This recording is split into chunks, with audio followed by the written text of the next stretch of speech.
First of all, you talked about one of the things you spoke that really got to my attention was you started with life account. And you made a difference between a life account and also a job account. Hope I'm right. Yes, Yeah. a job account. Now, you talk about the midnight season, which you said in that midnight season we'll have voices. Yeah. The first question that comes to mind from me is this: how can we identify our voices, especially in that midnight season? Because we stay in a society that is constantly, there's a lot of noise. There's a lot of noise. And not just in the midnight alone, but in the daytime. And how can we really identify that voice in us? Basically, if you look at how the life works out, it works in signals. In signals. If you bring your phone here, right, you can't dial a number that is unknown. If you dial it, when the other guy is hit, what did he say? It's what? Unknown, isn't it? So we are signal, we're a body of signal energy. Have you noticed you get into a particular gentleman, you finish talking with him, he talks nicely, and you leave that environment. You say, that man, there's something he was hiding. Why? Because inside your mind, there's a filter. There's a voice that connects. I don't know whether you know you're reading a book and you don't want to drop that book because that book is in alignment with your personality. But there are other books that you are reading, you are struggling to read them because what they are saying do not. Meanwhile, you have not talked about that before, you don't know that knowledge, but it do not align with yourself. So that means there's something inside of us, an energy that communicates with all the universe. And the reason is because we are not too silent. We don't love ourselves. We don't appreciate ourselves. We don't know that we have so much personality. We don't know we have so much knowledge infused inside of us. We are trained to depend our mother, our parents, and all that. Have you noticed that people who can't take a decision until they talk to their pastor? But even you, when you finish talking to the pastor, and the pastor has given instructions, he said, that man, I don't reconcile with that one. No. But you believe in that person. But now there's a voice inside of you that will not align with that. It's in the same way when you face a situation, your constant thought and dominant thought already becomes you. So it filters up every strength that contradicts your dominant thought. Okay. Now the next question that comes to mind is this: for someone that has this voice, or most times we feel choked in a way that we're losing our voice. And for me, the word their voice, it's very ambiguous, it's very big. But you find yourself in this state and this place where it seems like you're losing it, and because you're not there yet, and you know that your reality now and what you have in your mind, it's, you know where you're going, but it seems like the reality today, it's not reflecting that, and it's like it's choking you somehow. You feel frustrated because of where you are. And how can someone get out of that state? I think the problem is the way our minds function and the condition of our mind. Either we are too backward, or we're too present, or we're too futuristic. And when I talk about mind management, it's ability to live from your future into your present and take your back experience into your present as a filter. Now, let me give you an instance. If you work in the rig, they used to use the F word a lot. And if you stay there for too long, if you are not careful, you imbibe on the F word around you, unconsciously, isn't it? You imbibe it because your dominant thought is not trained and cultured to resist. So you see me here. If I have tried eating salad, I love salad and chicken, and you give me garri and granite, at that point, you might think that I'm suffering. No, I will take the spirit of the coleslaw and the chicken and enjoy, and the feelings are the same. You are the one who gives meaning to each of them. So now, How I live in a rented house Okay. is, yes, my landlord is wicked. My landlord is pursuing me. And he said, oh, don't worry. Maybe when I go to my house, I'll do it. And you can't paint your house. I paint the house as if it's my own house. So I will not lose my voice in the voice of my landlord or in the attitude of my landlord.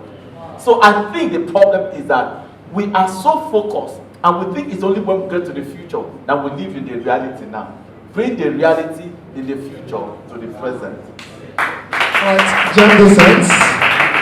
As I said, it's more like a live class session. So if you have a sheet of paper, you can write down your question and also your name. So, or just the initial of your name. You don't need to write down your name, just the initial of your name.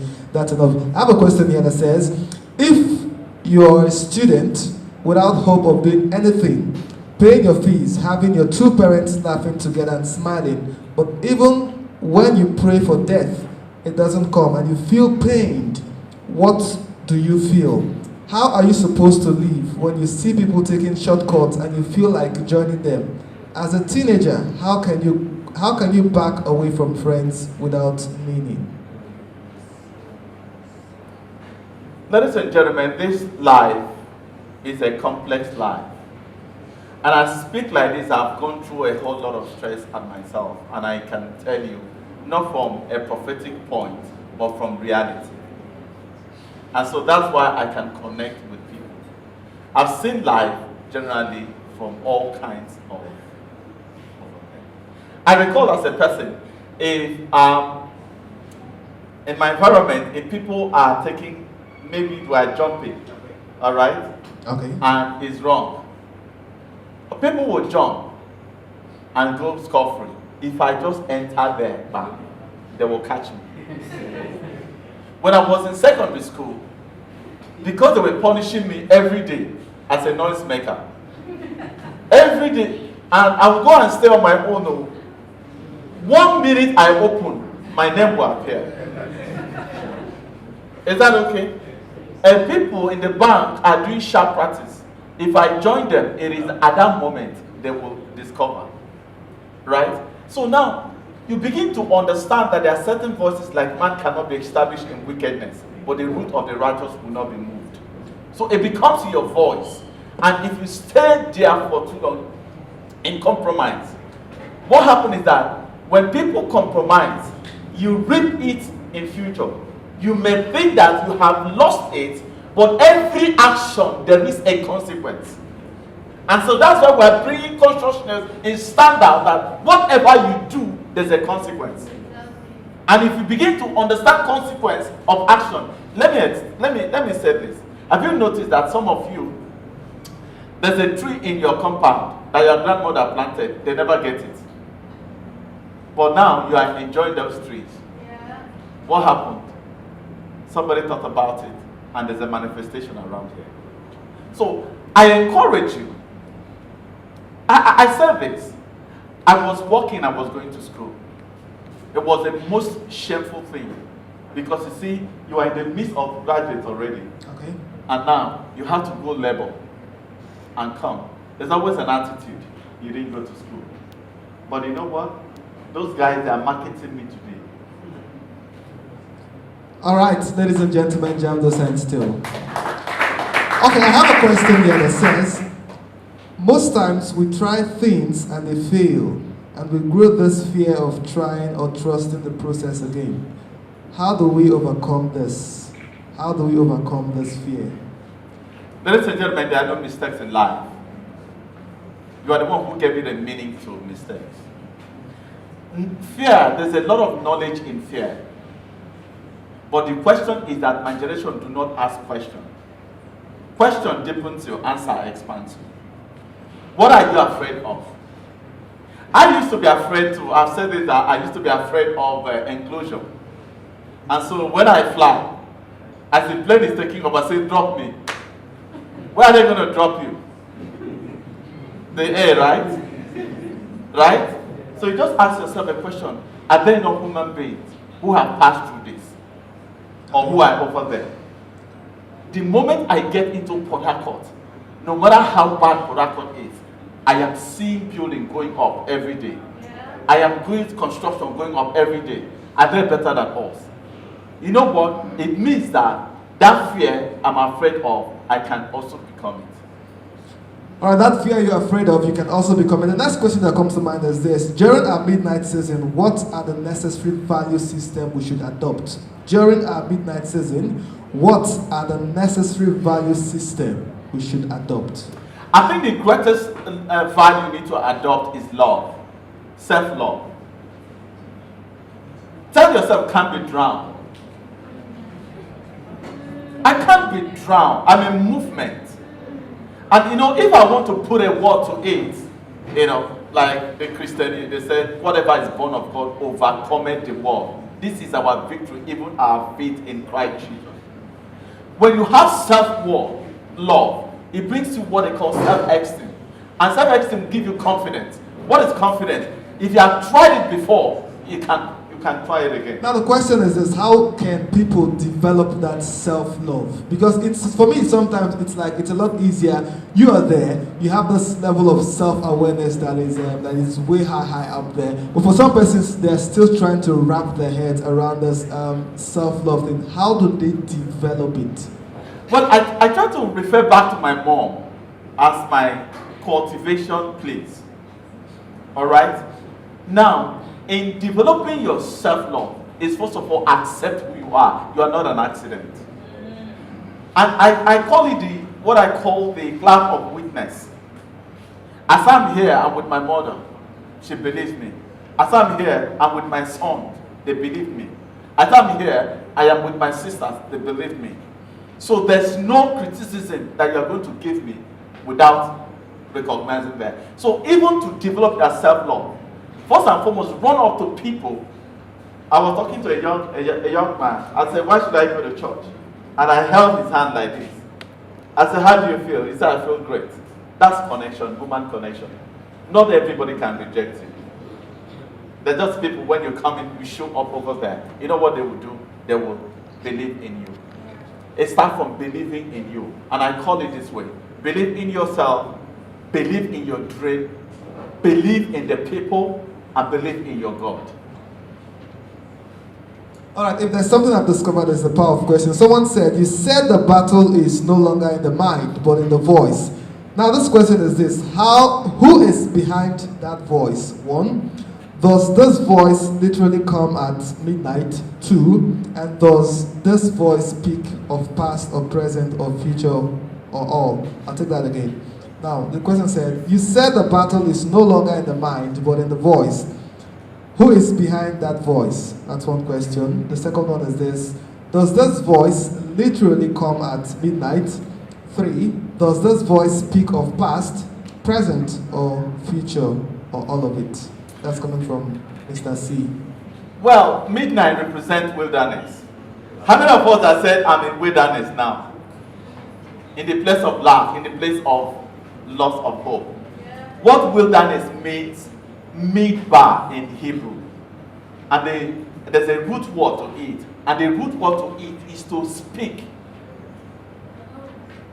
In wilderness, each time God wanted to speak to people, he takes them into midnight. When he wanted to make Adam to get a helper, he caused him to sleep.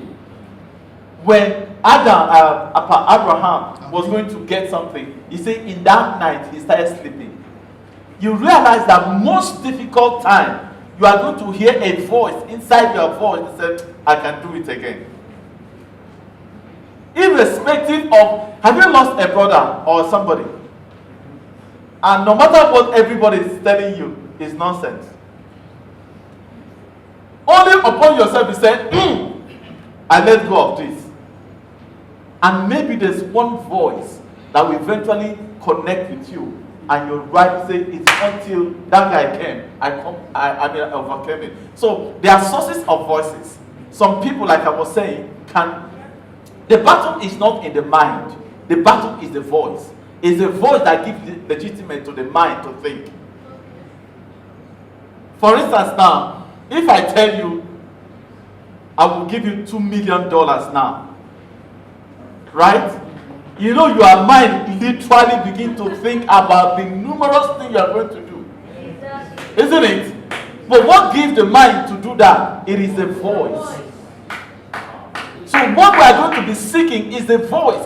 And it's the voice of depression that makes people that are depressed. Because you know why? It shows them hopelessness. Now what they do is that they connect back to the evil that happened to them from the bank. And they think that XYZ will happen again. Have you been broken in your heart? I mean, if there's anything like to break your heart. Nobody can break your heart. You know your heart has been broken. Or if you know that you have broken somebody's heart. Let me see you put your hands. And now what happened? If a guy brings a similar attitude, they don't come again. What is speaking is the voice of your experience or the voice of your culture. I have in my in one they say, are you from a particular place? Fear them all. It's better to run against snake. And it's conditioning your mind instead of taking a decision. What is that? Path. And that's what we say, don't live by your history, live by your imagination. That's an aha moment right there. Don't live by your history, live by your imagination. This one says, if you lost someone you loved so dearly, is it possible to overcome grief from mourning that person? And how can I know my midnight that is differentiated from my daytime? How can I stop temptation? How can I make my midnight a happy one? These questions are really bothering me, and this is from one of the kids that just came here. Okay, say it again. All right, this says, if you lost someone you loved so dearly, is it possible to overcome grief from mourning that person? So hold on. I lost my dear brother at a tender age, and we're only two of us in terms of my mother. And as far as I'm concerned, he was my cover. Traditionally, he was the one covering us. He was the one who was doing everything in terms of meeting and all that. And for me, I wasn't a traditional person. And now, number one, I was exposed. And while I was weeping, I heard a voice say, put your brother as a seed. And I cast my brother as a seed. And from that moment, that grief ceased. And the same way was the same way that same voice spoke to my mom. And my mom couldn't cry after this thing. I said, Madam, are you sure you didn't kill my brother? I said, why didn't you cry? Why are you not grieving? He said, I heard a voice that told me, don't worry. Your Okay, so how can I know my midnight that is differentiated from my daytime, and how can I stop temptation? Can I make my midnight a happy one? Well, you see, when we talk about temptation and when people say that, oh, I'm tempted about this, trust me, you are the one enjoying it. You are the one enjoying that error. What you call sin, or what you call disorder. Let me tell you, we have the capacity to stop the temptation. Let me explain to you. When I was stand out, one of the questions I asked myself, all these babes that we see me, how am I going to survive it? You know what I heard a voice. The voice told me, when you see them, don't tell them you like them. And when you don't like them, you can't proceed from there. But once you give it energy of life, there is a connection from that process. That's why I say speak it. But if you don't speak it, you don't give it energy. So that temptation is because you are the one fueling the energy. Stop the energy, the effect will go down. This one says, what if you do not hear the voice? Do you wait to get it or take action? Also a student. It says, what if you do not get or hear the voice rather? Do you wait to get it or take action? Well, you know, the problem when you stay around spiritual people a long time and they will intimidate you that God spoke to me, the Spirit of God said to me, and you get intimidated. How is the Spirit of God speaking to them? In the true sense, the same person that will tell you, God spoke to me to marry the person, and the same person that say I made a mistake. So you begin to wonder the contradiction of the divine voice that have brought you here and brought you to pain. And some people say, God spoke to me, I need to school in Uniport. And you got to Uniport, this travel started to say, and I think I made a mistake. Is God an author of confusion? Now, let me tell us, God has put into signal in our heart that if we train it very well, we will know when something wants to happen to you. Like that guy saying consciousness, he just enter a house and your mind. Let me tell you, one of the ways I know that my inspiration has gotten. I used to work in an organization and it was time. Every time I enter the office, I'm ill. Once I leave the office, I'm well. If I drive their car, I'm ill. If I drive my car to the same office, I'm well. What is that? It's because you are training your system and those signals will connect you onto the danger, onto the love. It connects together. Learn to depend on yourself. There's a lot inside of us that we have not experimented. We depend so much. God sends the word, and that's why you run to juju priests. That's why you run to pastors. You run to prophets. There's nothing wrong with them, but let me tell you, they can mislead you. They can also empower you. If you go to church, what happens is that they reinforce your belief. And if it is not natural to you and they acquire you, you struggle with it. But if it's natural within your thought processes and your signal, you connect to it. So that's why there is no boring pastor or boring teacher. You are the one who is boring.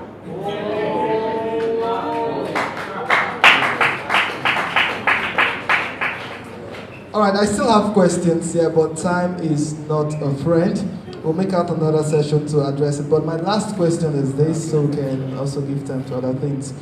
Someone said, how do I kill my fear? Boy, how do I kill my fear? Why should you kill your fear? Your fear is your friend.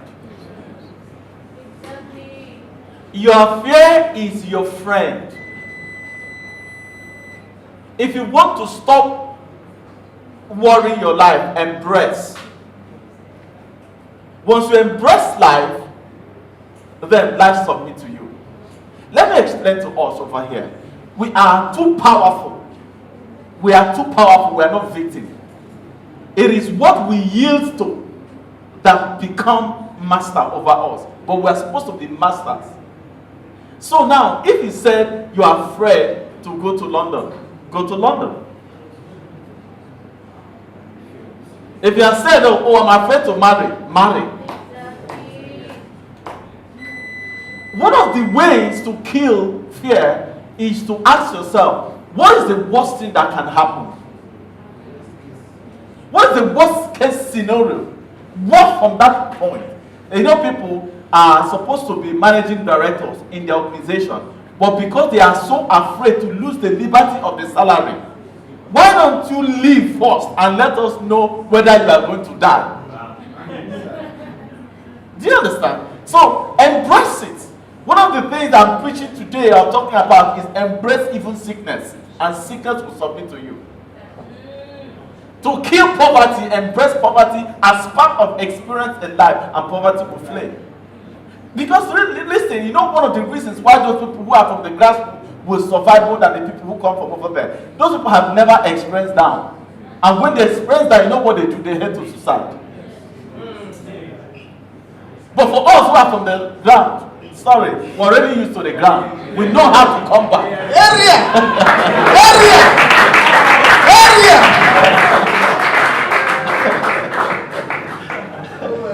Okay, ladies and gentlemen, time is not a friend. I still have questions, and if you have questions, please just let me have them. We're going to address those questions, but not now. Mr. Patrick, I discussed this with you earlier. I said, I think the next thing to do is we're going to use your Facebook platform to be addressing some of those questions. So, yeah, so the remaining questions I have here will be answered online.